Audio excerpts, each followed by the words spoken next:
大家好，欢迎收看玩就玩具，我是雾，我是天豪。我们这次要玩的这个乐高，是我目前玩过我觉得最好玩、故事最丰富的一个乐高。今天与其说你来我这边，然后要介绍的，我觉得其实今天比较像是一个你来这边，然后我们来玩一个游戏。玩过这么多乐高，号称乐高达人，然后你说这是你玩过最好玩的乐高。我会给这个评价的原因，就是因为好玩的程度很大一部分来自于里面所包含的故事。单单就这个乐高本身，它就是一个很优秀的乐高作品。可是如果你把它所有的故事放进去的话，它就是一个最屌。21348龙与地下城红龙传奇。因为龙与地下城它是在国外非常流行的桌游，我觉得台湾大部分人很多人还是因为怪奇物语认识它。我个人也是啊，所以我其实到现在都还不知道龙与地下城到底是一个什么样的桌游游戏吧。那就让我来分享几个龙与地下城的小故事给你听。龙与地下城最酷的故事就是有一个历史教授叫做 Robert， 他是一个龙与地下城的地下城主，他主持了一个龙与地下城的游戏，然后这个游戏持续了40年。以我自己觉得，他就是一个比狂热粉丝还要夸张的一个，我觉得已经接近那种超职人的。他主持的这个游戏，有玩家会搭飞机来玩，他自己手涂跟制作了大概超过3万个那种就是角色的模型，然后他家的地下室也全部都是那些场景，就是他就是一个很夸张龙与地下城的神人，就是网络上应该有蛮多关于他的小故事。这一场游戏进行了40年之久，他的那个规则是基于龙与地下城的基本规则之后，他再加入一些他自己的元素，所以等于说他的那个版本会持续这么久的原因，就是因为他持续的在更新他的游戏，他做了很多场景啊，做了很多角色，这些人会一直在他家的地下室，然后在各种场景里面进行这个游戏。这个故事精彩到有些玩家他的角色死掉，他就直接哭了，他直接爆哭这样，因为那个角色有可能他经营20年，对，然后你就觉得说哇，真的是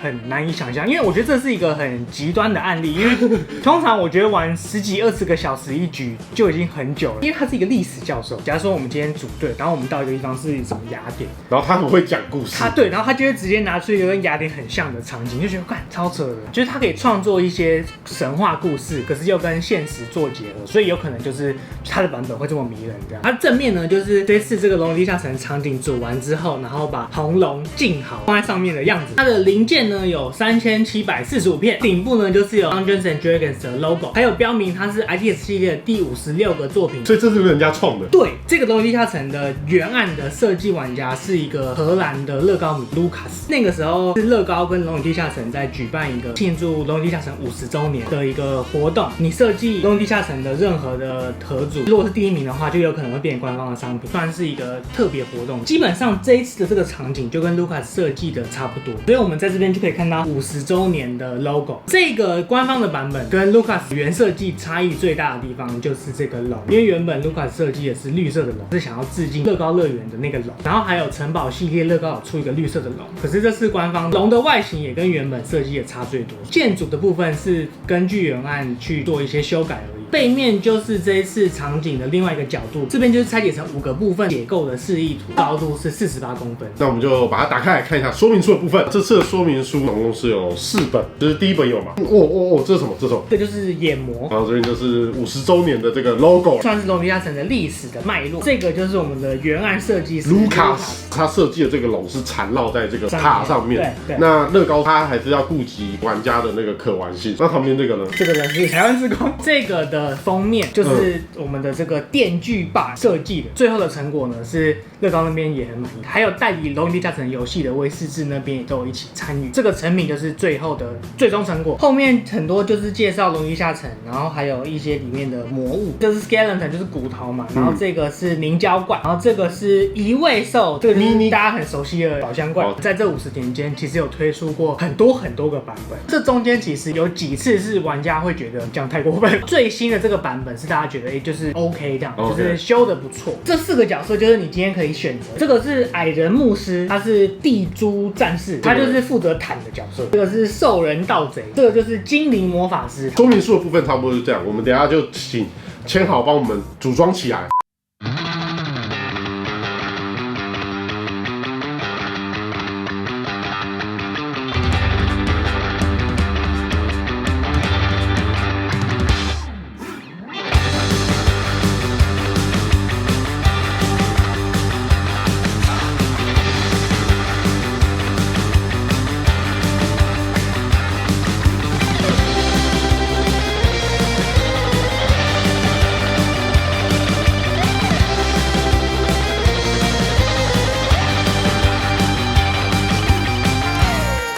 结果我这个城主的修建，我们这次要玩的这个场景呢已经完成了，所以我们等一下就马上让55当做一个冒险者。可是我们今天玩这个游戏之前有一个算是一个前情提要，就是因为《龙与地下城》的这个游戏每一次玩的人可能都一样，可是绝对不可能会有2场《龙与地下城》的游戏是一样的。这个里面的元素很重要的一个就是骰子，骰子就代表随机的几率，所以变成说这个游戏就是一个完全不可复制的一个游戏体验，也没有所谓的赢家或是输家，我们每一个人都是描述一个伟大故事的玩家。难怪《龙与地下城》不是台湾人发明的，台湾人就要怎么样？被按那个样模，一定要有书名啊！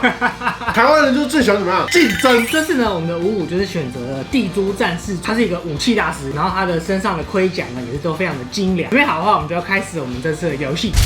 在距今几百年前，在一片大地上坐落着一个石塔的废墟。据说在这座石塔废墟的周边，有一条红色的巨龙盘踞在这附近，它是这附近的王者。这边呢，就是有很多冒险者会来这边探险的地方。在石塔废墟的下方呢，坐落着一个旅店。这个旅店呢，叫做众目睽睽旅店。当你抵达了这个旅店的时候呢，已经很晚，外面天气很冷。你进到旅店之后，温暖的炉火舒缓了你四肢的疼痛，你的眼角瞥到角落的桌子坐着一群人，他们就是你的队友，他们在这边已经等候多时了，而你呢，就是他们等待的冒险者。这边插播一下，你平常玩很多游戏嘛，通常很多的起点、收集情报的地方、接任务啊，都在酒吧。对，所以这个地方就是我们第一个游玩的场景。这个众目睽睽旅店，它有一个闻名世界的好东西，它的辣鸡翅呢是旅店的老板阿拉克斯玉林现点现做的辣鸡翅，据说鲜嫩多汁，大家来这边一定会点的。正当你们想要点的时候，有个人出现，他叫做梅里。这个梅里跟你们说，现在这个旅店正在装修，其实没有到很方便接待客人。可是如果你们想要吃辣鸡翅的话，他还是可以准备一盘给你们。那我要吃。好，那请你稍等一下。这个时候呢，你们队伍里面有几个警戒性比较强的人，寻找着各种蛛丝马迹。他们发现，在吧台的后面贴了一张很像寻猫启事的海报，上面的生物呢像是猫，可是好像也有一点不太一样。他们看一看旅店，想说没有什么装修的痕迹啊。然后你们又往旅店的另外一边看，架子上面呢有鲁特旗，还有战斧，还有长矛。可是你们觉得很奇怪，因为现在这一栋旅店客人只有你们，你们觉得说这些装备是谁的？我觉得有点可疑，因为他们楼上是旅店嘛，我要上去楼上看看有没有其他人在。当你走上了阶梯，进到房间，发现房间门没锁，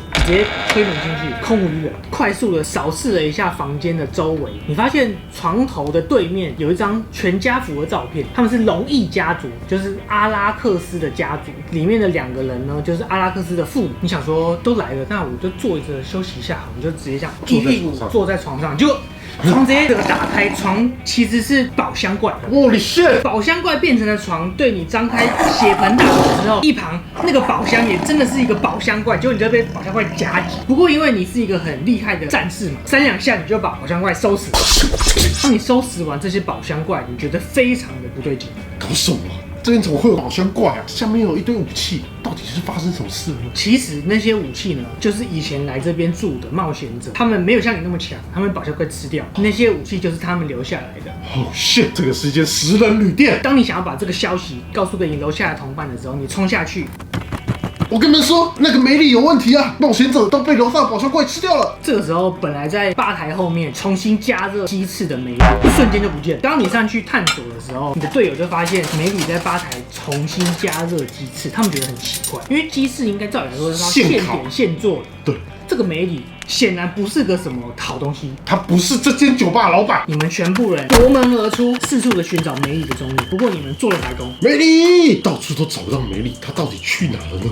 就连最会追踪的兽人盗贼也完全没有头绪，竟然是失传的瞬移魔法吗？这个时候，你们在草地四处闲晃，收集情报。你们发现桥上有2个龙头的雕刻。你有听过一个叫做拜龙教吗？他们是一个非常邪恶的组织啊！这应该是之前拜龙教的遗迹。当你们视线往下看向草地的时候，发现有一只枭雄正朝你们冲过来。有枭雄！因为枭雄这个时候在猎捕巨大的蜘蛛，如果你将蜘蛛杀死，枭雄就会去吃死蜘蛛。一旦枭雄吃了3只的死蜘蛛，枭雄就会倒地大睡。所以我要快速的把3只蜘蛛干掉。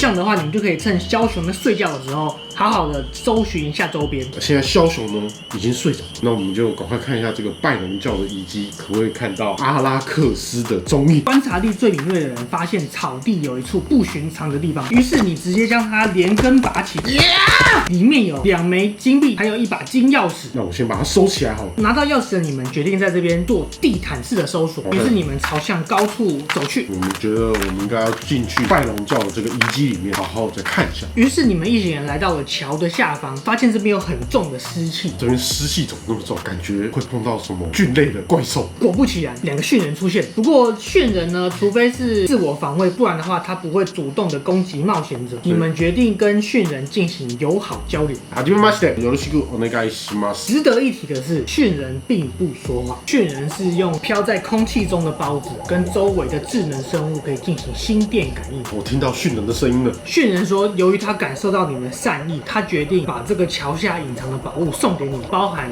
一个盾牌、哨兵护盾 （Sentinel Shield），它可以提前帮你发现危险，还有一瓶药水，就是治疗药水，在伤口上面淋一下就好。你们还得知了一个关键的讯息，驯人说梅里其实是一个邪恶的魔法师的伪装，他的真名叫做堕落之魂艾尔文。真正的旅店老板阿拉克斯则是被梅里监禁，竟然是那个不能说出名字的男人，怎么会这样？难怪我们吃不到好吃的辣鸡翅。在你们接受完驯人的馈赠之后呢，你们发现右手边有一条长满刺的常春藤，虽然有一点危险，但似乎可以向上攀爬。这个常春藤好像可以走捷径呢，可是呢，冒险就是去闯入很多不同条路，所以我决定还是按照原路。如果是辛梅尔的话，一定也会这样做的。当你们原路下去这个草地的时候呢，矮人牧师累了，他年纪也一大把，470岁了。我这个470岁的老头，真的没办法跟你们年轻人在叫玩，不然我们现在想一下，刚刚捡到那把金钥匙应该怎么用好了。这时候，矮人牧师靠着大树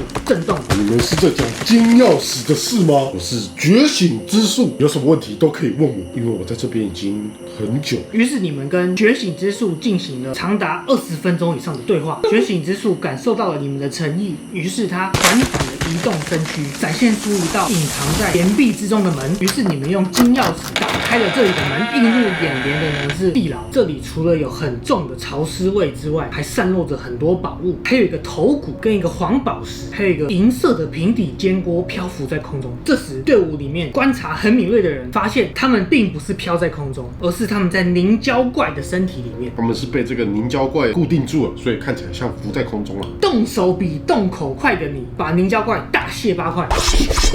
一旁3个没办法与你们沟通的低等魔物黑布丁也被你瞬间大卸8块。结果没用，黑布丁不怕刀剑，进来怎么砍怎么打都弄不到，只好用火了。砰！一把火把这个布丁怪全部烧成焦炭。霎时之间，黑布丁只剩下地上的一滩黑色污渍。在收拾完魔物之后，你们便在这个地牢肆意的探索。你们发现了许多的物品。哇！这个竟然是奉献者的香炉、寒霜之法杖、木弓、弯刀，还有盾牌。那我觉得大家按照自己的能力拿来分一分。当你们一行人全副武装换好了新武器之后，突然又发现角落的高处有一个紫水晶，竟然是超稀有的紫水晶。你们又在地牢的深处发现了一本魔法书，叫做《与死者对话》。刚刚那个凝胶里面是不是有一个骷髅头？那我用这个与死者对话来问一下，到底发生了什么事情？与骷髅展开对话之后，得知这个骷髅的本人生前呢也是一个冒险者 ，The Hard Way 里面的牧师。他说他还有另外的3个同伴，分别也是盗贼、法师跟战士。他们受雇于梅里偷取龙蛋，他们顺利得到龙蛋，回到众目睽睽旅店之后，竟然被梅里全部杀光。梅里直接把龙蛋占为己有。我一定会帮你报仇的。突然，你们发现屋里好像有声音，于是你们顺着声音走去，发现有一间牢房，牢房里面的人就是你们寻寻觅觅的阿拉克斯玉灵。老板，你怎么被关在这？害我吃不到你的辣鸡翅。玉灵说他也没办法，如果你们可以除掉那个假冒自己的梅里的话，他保证可以请你们吃辣鸡翅吃到饱。不过要打开牢房的话，必须要有另外一把金钥匙。请问我应该要去哪里找另外一把钥匙呢？据说开启这个牢房的钥匙就藏在塔楼以内。那我不要吃辣鸡翅吃到饱好了，我先走，拜拜。于是阿拉克斯玉灵就在牢房里面活活饿死了。我们马上就可以去拿金钥匙帮你开门。你们往塔楼的地下室走去。我们现在已经到了这个塔楼了，大家准备好了吗？正当你们推开木门的时候，一把锐利的巨斧朝你身上砍去。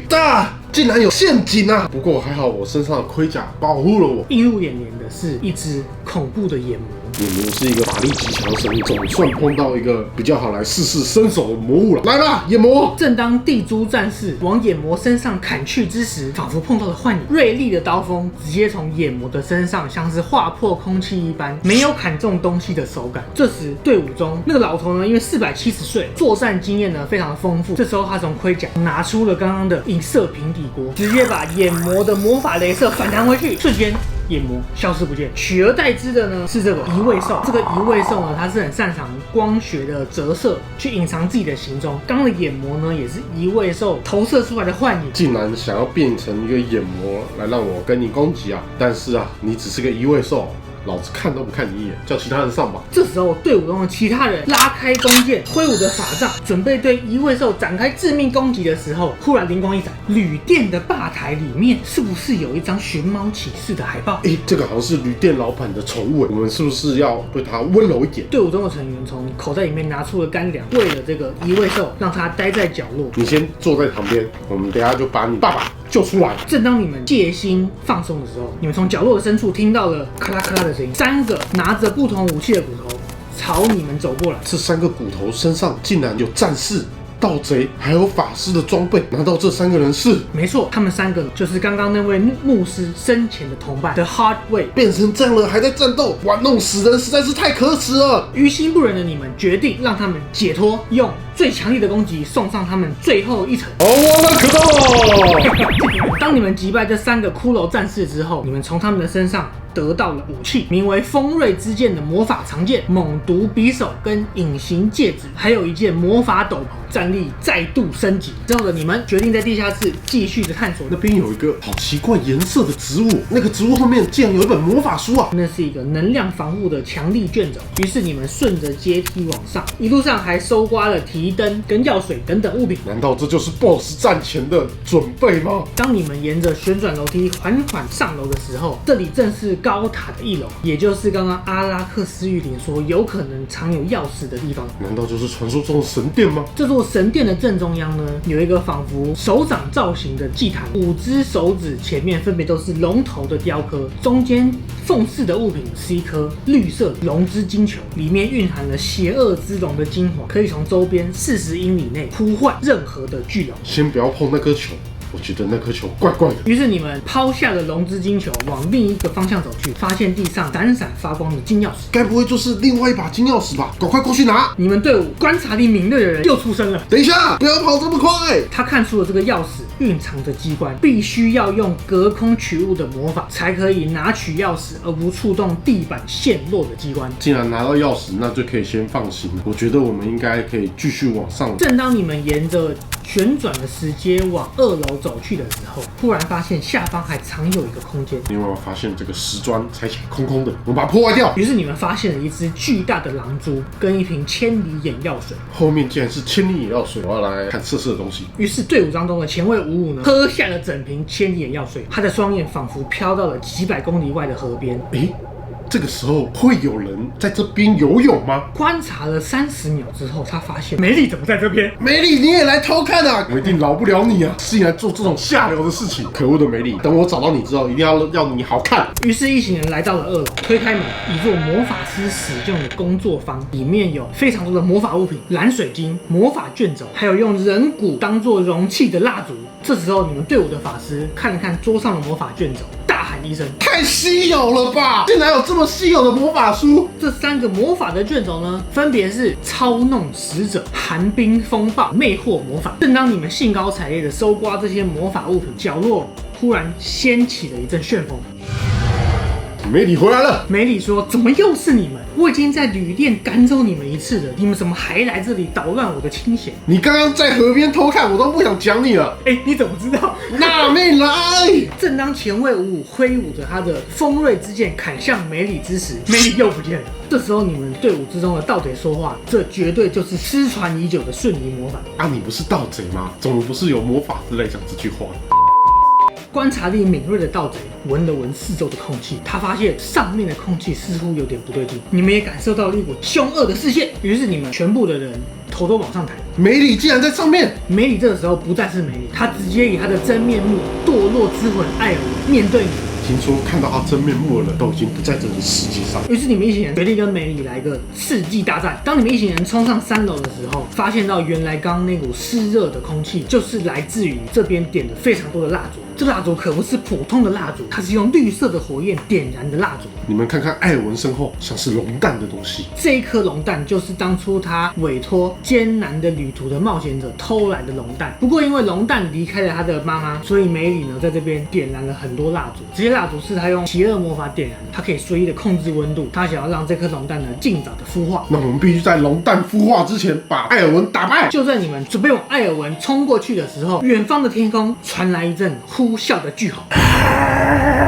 称霸一方的巨龙劲豪现身，竟然是传说中的神龙。后面那颗蛋该不会是……正当你们都猜到那颗龙蛋就是巨龙劲豪的时候，劲豪竟然开口说话：“你们这些小偷！”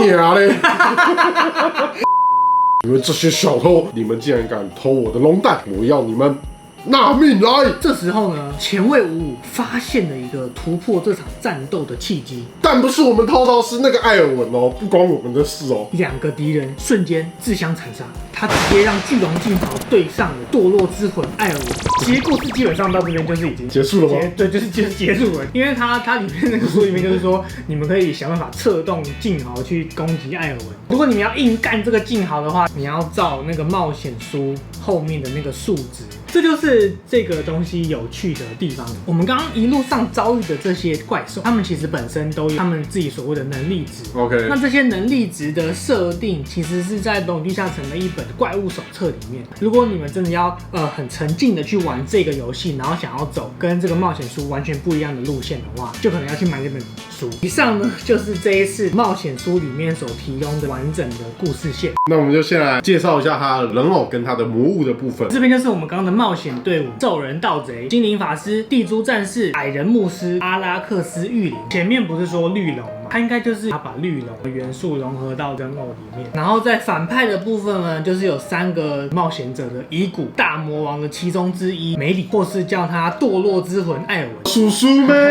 这一次乐高为了让你贴近角色，不管是男生还是女生啊，你都可以投入这个角色，所以他额外提供了不同性别的头。在冒险书的设定很酷，就是现在他们拿的这些东西，就是他们的初始装备。比方说我们刚打败这个骷髅，那盗贼呢就可以拿这个猛毒的匕首。在换装备的过程中，你也可以享受到你打怪掉宝，然后装备到自己身上的那种乐趣。那我们讲一下它的魔物好了。在魔物的部分呢，分别是这个枭雄，还有移位兽跟眼魔。我觉得它就是还蛮聪明的，就是因为这个眼魔应该在《龙与地下城》里面算是一个蛮重要的一个魔物嘛。它为了让大家也有这个眼魔，所以把故事设定成它是一个幻象，让大家也有眼魔可以收藏。然后我觉得还蛮棒的。因为当初原案的那个设计师卢卡斯在设计这些魔物的时候，他有说到，就是这一次出现的魔物不只是很经典，也是他自己本身也很喜欢的。在巨龙劲豪的这个部分，除了它从绿色改成红色，然后基本上造型有算是大改之外，对我来说它比较微妙的地方是它的关节零件的选用，因为它的翅膀非常的坚固，它在四肢的方面其实是用那种球形关节的科技零件。那它其实四肢算是也蛮粗大，可是它厚的地方其实就小小一个。你在把玩它四肢的时候，其实会觉得好像有点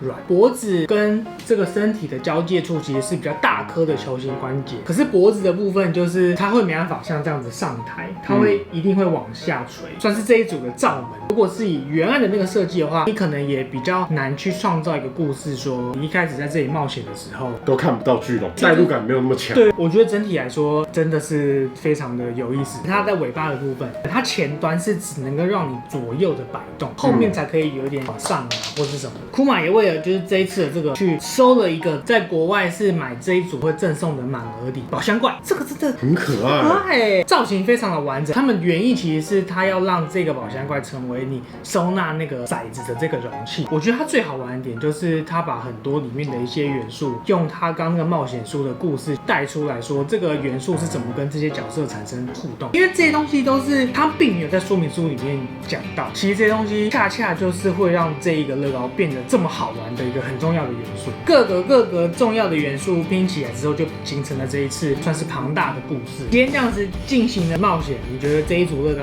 有没有什么好玩的地方？这个本身就是一个桌游主题的话，再加上千豪的这个说书人的这个感觉，我觉得蛮有代入感，因为有冒险书的关系，所以它是一个非常完整的故事架构，对应着跟你玩的人的回答之中，你也可以去想出一些不一样的剧情。我觉得它的定位就是台湾的玩家想要深入了解《龙与地下城》完美的契机，用一个很幽默的方式去玩这个游戏，很多地方可以完整的感受到《龙与地下城》的魅力。那我们今天这个乐高21348《龙与地下城》红龙传奇就差不多跟各位玩到这边了。那如果各位玩具人有什么其他的剧本，也可以在下面留言让我们知道一下。今天影片差不多就到这，大家记得订阅玩具人频道，小铃铛开起来，追踪我们的 IG 上面有更多的幕后花絮。喜欢我们的影片，记得分享出去给更多玩具人看。玩具，我们下周再见，拜拜，拜拜。